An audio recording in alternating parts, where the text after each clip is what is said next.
because there is an issue here that we need to face, and we want to save children's lives.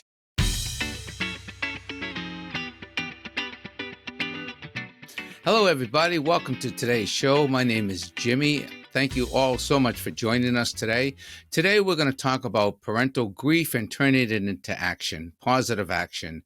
My guests today are Deb and Stu Schmill. They're from Needham, Massachusetts. They lost their daughter tragically in September of 2020 to an accidental fentanyl poisoning. And they contacted me about doing a fundraiser for an organization they've started in her name, the Becca Schmill Foundation. And we're doing that on October 1st. It's all virtual. I'm going to be the host, the MC, the entertainment, do a little comedy, cheer people up. We'll be doing an auction, a fund a need. So we're trying to turn a tragedy into positive action to help prevent this type of thing from happening again, to fund research here in the Boston area and ultimately around the country. So I just want to welcome all of our listeners and viewers to the show, and especially please say hello to Deb and Stu Schmill. Hello, Deb. Hello, Stu. Good to see you Jimmy. again. Thank you. Yeah. Hi, Jimmy. Thanks. Of course. Well, it's an honor to be with you today, and I just am so encouraged by the actions that you're taking to trying to turn something so negative into something positive to hopefully alleviate this type of thing from happening again. And I just wanted to, for our listeners, just to get the story of what exactly happened. Tell us about your daughter. Tell us about what happened. Tell us about yourself and what led up to this, and just a little background information. Yeah, sure. Thank you for asking. So Becca was, I think, fairly typical teenager, and she was fun and loving and sweet, compassionate, and things were going pretty well. And when she was 15, some older boys invited her and her friends to a small gathering, and they served them alcohol. And ultimately, my daughter was in a state where she couldn't really walk. And so when all the other kids went out, she was left behind with one boy, and he raped her. And that was the start of a downward spiral for her. After that, she was cyberbullied. And between the two traumas, she eventually turned to drugs to help her cope. And like what often happens in these situations, it started with marijuana, but then it led to, next she was trying more and more illicit drugs. And eventually she and another girl picked up some drugs that, unknown to them, were laced with fentanyl, and it killed her. And did she meet these guys online, or were they She did. Friends? They weren't family friends or classmates or anything? No. So these boys joined a party chat that my daughter was part of with her friends, and that's how they met. And over the course of, it was, I think, 2 to 3 weeks or so, they chatted online. And then eventually the boys said, why don't we get together? And yeah, the girls felt they knew them. So. Right. And is this something, I know you've been doing a lot of investigation, a lot of research into this. This is not apparently an isolated incident, this type of scenario. No, not at all. Becca is not an anomaly. We've met so many people in the last couple of years, who have had similar situations. And so, Stu, you both got together and started to take some positive action around this to obviously prevent it from happening again. And what exactly are you folks doing? Right. So, well, when this happened a couple of years ago, first of all, we were shocked. And then over the course of that first year, we figured, we could either just kind of curl up and, not engage in the world, or we could see if we could do some kind of good to help others. And so we started a foundation with our family, our siblings, and other family members, really to try to help prevent or at least diminish the occurrences of these things. And there are a lot of bound up issues that we've talked about, right? Mm-hmm. There's sexual assault is one. There's how social media has really facilitated and made it easier for a lot of these negative behaviors to occur. I don't know that they cause them so much as they really facilitate and accelerate some of them.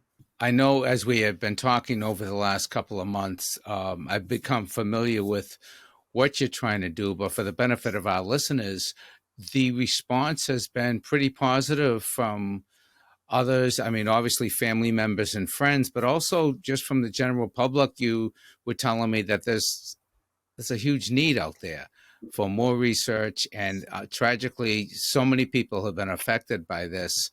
And I know, Deb, you've been quite the activist over the last year. First of all, just tell me what type of response have you gotten, and tell me about the last year since you did your last event. Sure.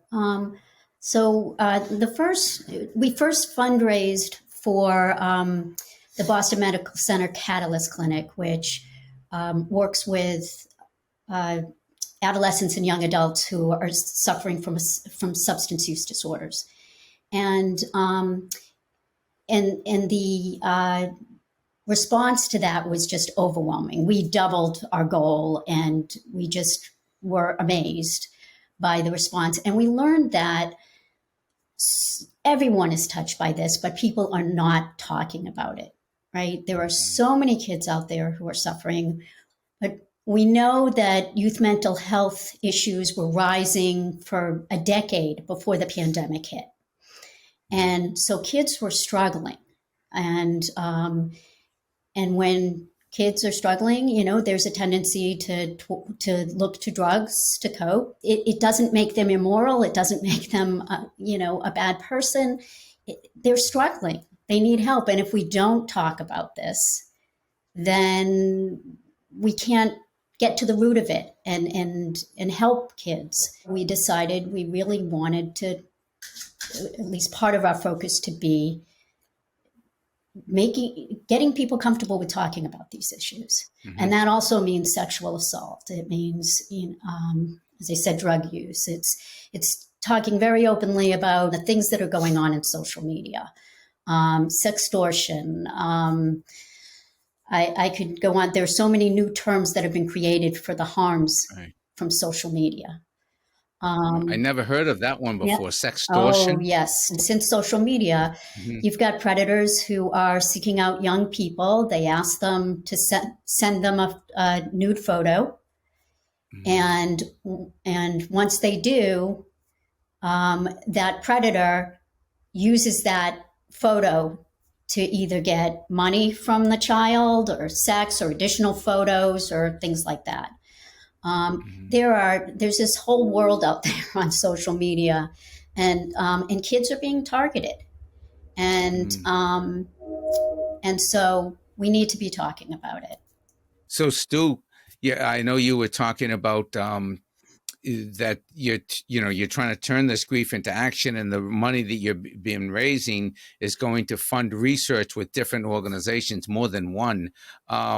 What are those organizations? Right. So Deb mentioned that we funded Boston Medical Center the first year, but we've also funded research projects with Boston Children's Hospital. And the idea of these research projects have been focused on trying to develop an evidence base for the harms that students are experiencing that can be used to influence public policy, because ultimately we need a systemic answer to this, right? We need a legislative answer. And Deb, you were telling me off camera that you had a pretty eventful year Yes. this year in terms of what you were doing and your activism, you and Stu. Tell us about it. Sure. So I took a trip to California earlier in the year, and with a group and of other mothers who've lost their children due to social media related incidences. So yeah, we went to Meta or Facebook, and we had a film crew with us, and very Michael Moore style, we went up to Meta and tried to get in the door and present some demands to them. And we didn't make it in the door, but the security told us we need to leave.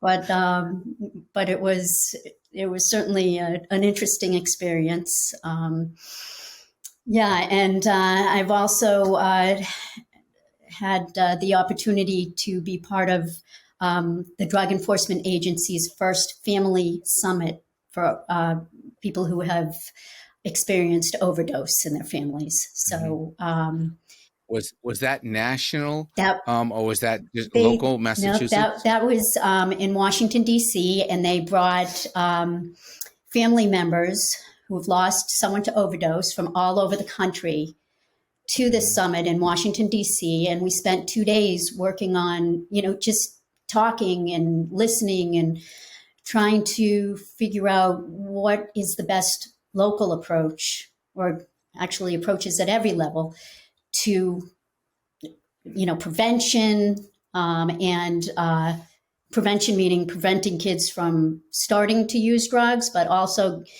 building awareness about the fentanyl crisis, and reducing overdose. And Deb, one of the reasons you went to California to Facebook is apparently she was able to buy her drugs online. Yes, that's where she connected with drug dealers, and no matter where she was, we lived in Maine for a little while, just the two of us, just to keep her away from her drug dealers. I didn't realize she could still find anything she wanted just with her phone, and not just Facebook. It's Snapchat and Instagram, and so. On a personal level, how important is it for you, Stu and Deb, to take action, and does that help with the healing process? It does for us. I mean, I know everybody reacts differently to grief, and I think Deb and I both have in our minds what we think Becca would want us to do. So we feel like we're honoring her. I mean, she was someone who always tried to make the people she was with feel better. That was her thing. When you were in her presence, you just felt better about yourself, and you just felt better about life when you were with her. And so we're trying to honor that. And, she'll always be with us. And, the work that we're doing, we think she would, she would have taken this on if she were here with us. And, every time we hear about another family that's struggling, and if we're able to help just one other family not lose their child, then I think all of this will be worth it, because we know the pain of losing your child and not being able to hug her and kiss her and tell her that we love her, and we just don't want that to happen to other families. And Deb, when you're traveling out there to California with a group of other mothers, is this like a very bonding experience? I mean, it must be, or tell us about Yes. it. I mean, tell us about the camaraderie and the friendships that are developed in those type of efforts. Yes, I mean, that is one of the positive aspects of all of this. I mean, when you travel with people who've been through something that most other people cannot relate to, but this core group, we understand each other. We know what we've been through. yeah, it is. It's a very affirming, or I don't know if that's the right word, but a very empowering feeling that we're together and we're doing this work, and and no matter where each of us comes from, because we're from all different states with all different backgrounds, but we've come together because there is an issue here that we need to face, and we want to save children's lives. Great. Well, the first, what our listeners can do if they'd like to participate and help, the foundation is the Becca Schmill Foundation, BeccaSchmill.org. Is that it? It's Becca Schmill FDN, or even BeccaSchmillFoundation.org. BeccaSchmillFoundation.org. The link will be in the show notes of this broadcast. But on October 1st, ladies and gentlemen, not only are we going to turn grief into action, we're going to actually enjoy ourselves as we try to go to another level and carry the message of recovery and taking action in a positive way with the community at large. It's all online, so you can stay home. You can join us. Again, I'll be the MC. We will have representatives from the various organizations that the funding is going to help, or the research is going to help, that the funds are going to help these organizations continue their research, taking positive action, and try to make social change right here in the grassroots level in Massachusetts that'll hopefully have ramifications all over the country eventually. So you can join us October 1st. Again, the link is right in the chat to the BeccaSchmillFoundation.org, but you can also get tickets at jimmytingle.com. I will be your MC, your auctioneer, a little entertainment, and we'll have a lot of fun on these auction items and fund the need. And we just want to invite everybody to participate if you can, if the spirit moves you. And if you can't, if you're not available on October 1st, you can just go to the foundation website. You can make a donation or learn more about it and tell people that, you know, who might be suffering, yourself or somebody else, or you have a friend or a relative who has a child that's is struggling or has tragically passed away, or whatever the situation is, you're not alone. And now it's got to be one of the most redeeming experiences, realizing that you're not alone. Would you agree, Stu and Deb, on that? Absolutely. It's, I mean, sadly, we're not alone, but it has helped. And in fact, it's the only thing that helps is the support we've gotten from others. So. Mm-hmm. Well, great. Well, thank you so much for joining us today. If there's anything else you'd like to tell folks, how they can get involved, or whatever your departing words would be to the audience, would love to hear from you. Thank you, Jimmy. Appreciate the chance to share our story and get the word out about our foundation. And we hope people will recognize the seriousness of the issue in this country and come to the BeccaSchmillFoundation.org and support our work. And most importantly, just at least learn about the work, or learn about what's happening to our kids right now. Because if you're not aware, you're not going to be able to help them. Right. And it's not just the drugs, it's the network that's going along supporting this on social media and the internet, and it gets into big tech. So there are a lot of issues here that it's not just drug use, but it's the spreading of it, the proliferation of it online, and the lack of controls. And what we're trying to do is set up some standards online. And we're going through this as a country and in the world on many, many different levels, on many, many different issues. And this is one of the most critical. So thank you both for joining us today. Of course, our deepest condolences. I will see you on October 1st, but we'll be in touch before then. But the spelling of the organization is BECCA, Becca Schmill, SCHMIL Foundation. I'm not going to try to spell that because I'm not that great of a speller. 2 L's. But it's the Becca Schmill Foundation.org. 2 L's, Schmill, CHMILL, Becca Schmill Foundation. Let me take a crack. FOUNDATION. Is that correct? Got it. .org. Okay, spelling wasn't my big thing. As a matter of fact, Anyway, thank you both so much. God Thank bless you. you. And we're in your corner, and we're going to help do as well as we can to make this just a wonderful event and just, help where we can. So thanks everybody Thank for you. listening. Thank you. And thank you folks, and continue success and continue wonderful efforts on what you're doing. Thank you. Thanks. Great. Thank you. Thank you for joining us today. This has been a Humor for Humanity production. Our mission is your mission. Humor for Humanity at jimmytingle.com. Thank you.